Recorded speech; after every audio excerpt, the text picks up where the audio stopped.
Hello, welcome to Madhu Smart Study for Learning English YouTube channel, and you will find tips and tricks to master English grammar. So we will provide you strategies and tips to recognize whatever the topics related to English grammar, and you will really understand the way we will deliver the things for you people. So welcome again, and today's video is related with the rules governing passive voice.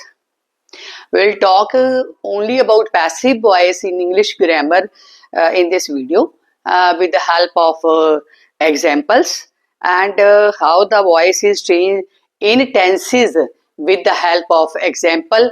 And there is a chart for you people with covering all the tenses and the form of verb in passive voice, and for that example is given. So let's start with this video. And so first of all, you must know a transitive verb has two voices. One is active voice and other is the passive voice. अब active voice में क्या है? One thing more I would like to discuss with you is that कि I would explain this these rules and examples, है ना, and there will be Hindi explanation will also be there.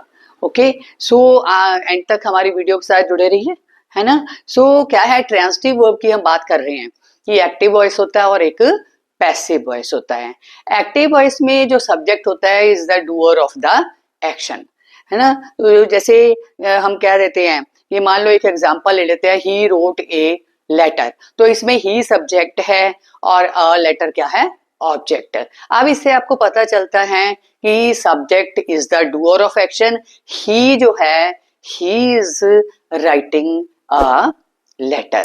और बाकी जो इसमें चेंजेस कैसे होती हैं, है ना. और पैसिव वॉइस में क्या होता है, जो सब्जेक्ट है वो ऑब्जेक्ट के प्लेस पे चला जाता है. और ये क्या है, इसके ये यहाँ पे कोई कंसर्न नहीं है कि वो क्या काम कर रहा है, लेकिन उसके ऊपर इसका क्या असर हो रहा है ना. तो वो क्या है कि subject and the verb in the passive voice में क्या होता है, चेंज होता है. तो पर्सनल प्रोनाउंस होते हैं, जैसे आई मी में चेंज हो जाता है, वी अस में चेंज होता है, यू ही रहता है ना. और ही को हम हिम में चेंज करते हैं, शी को हर में चेंज करते हैं, दे को देम में चेंज करते हैं, और इट रिमेन्स इट. तो ये चेंजेस जो हैं कुछ हमें जो है वॉइस चेंज करते समय लेनी पड़ती हैं.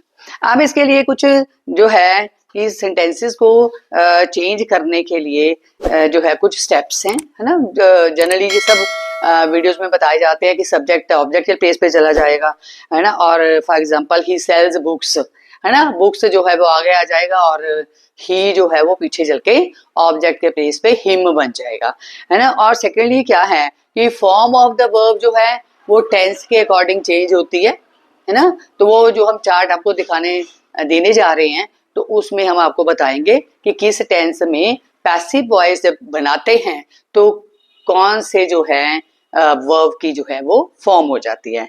और उसके बाद क्या है कि जो ऑब्जेक्ट है वो सब्जेक्ट के प्लेस पे चला जाएगा, और उसके बाद जो बाय प्रेपोजिशन है ना, वो ऑब्जेक्ट से आगे लगाई जाती है. और कुछ एक ऐसे सेंटेंसेस भी होते हैं जिसमें हम बाय यूज ना करके अदर प्रेपोजिशंस आर यूज्ड. ठीक है, तो लेकिन इस वीडियो में हम सिर्फ पैसिव वॉइस की ही बात करते हैं. तो now let's start with the help of A chart. Tenses जो हैं इनमें जो है जो आपके परफेक्ट कॉन्टिन्यूस टेंसेस है उनकी वॉइस नहीं बनती, और जो है फ्यूचर कॉन्टिन्यूस टेंस की भी पैसिव वॉइस नहीं बनती. So only I think there are 8 tenses about which you will learn how to make changes in the forms of verb in passive voice with the help of example. Simple present tense में हम क्या use करते हैं, is, am, are plus past participle plus by.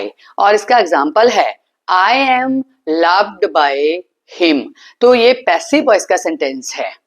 ठीक है, active में ये him जो है आगे ही होगा, है ना. तो तभी वो हिम बना ना. तो क्या है, I am loved by him, क्या बनेगा? ही लव्स मी, ये इसकी एक्टिव वॉइस होगी। लेकिन हम यहाँ पे पैसिव की बात कर रहे हैं, तो सिर्फ हम पैसिव वॉइस के सेंटेंसेस ही आपको बताएंगे। प्रेजेंट कॉन्टिन्यूस टेंस में क्या होता है? Was, were plus being plus past participle. Past participle क्या होता है? Third form of the verb plus by. अब देखिए इसका एग्जांपल है, he is being helped by me. Present perfect tense में हम क्या लगाते हैं? Has, have plus been plus past participle. Past participle क्या होता है?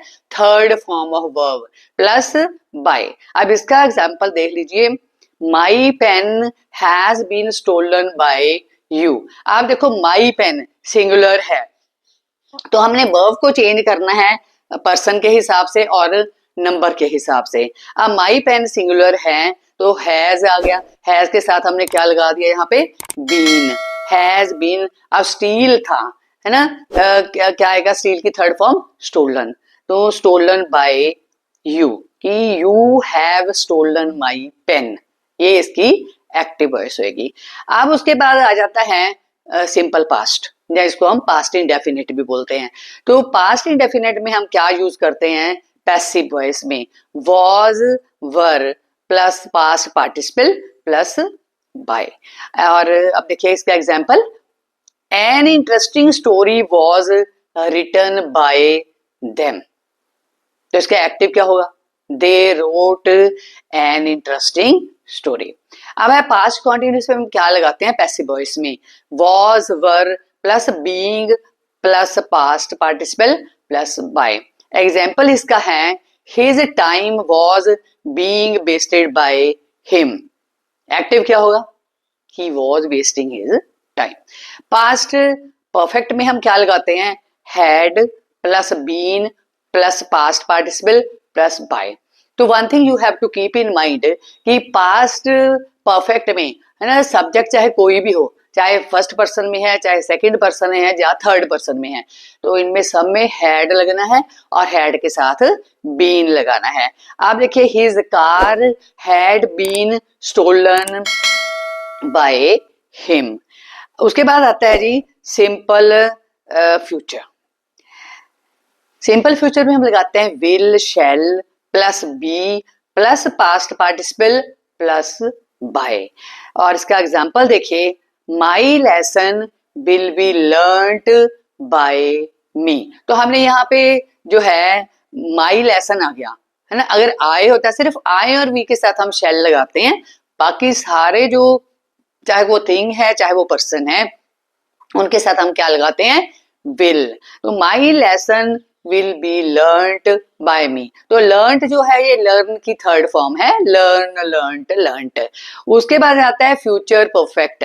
तो फ्यूचर परफेक्ट में हम लगाते हैं will, shall, have plus been, है ना, plus past participle plus by. तो इसका एग्जांपल देखिए, the work will have been finished by the end of the year. और ये तो हुई टेंसेस की बात।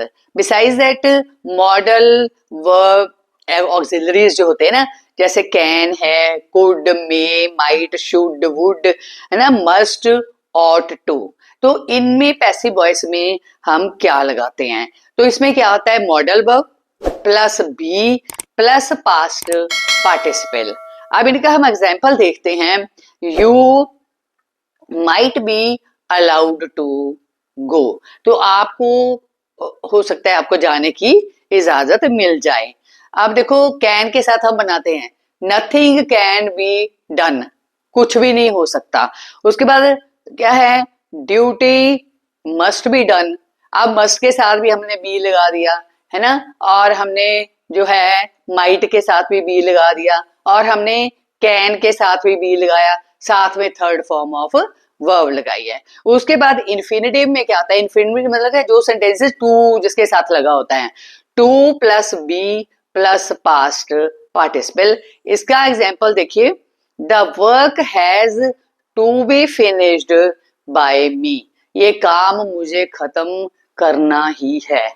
ठीक है। मॉडल एंड परफेक्ट इन्फिनिटिव क्या होता है? तो उसमें मॉडल प्लस हैव लगा हुआ है ना, परफेक्ट का मतलब क्या होता है, हैव लगा हुआ है, तो उसके साथ भी हमने बीन लगा देना है, प्लस पास्ट पार्टिसिपल।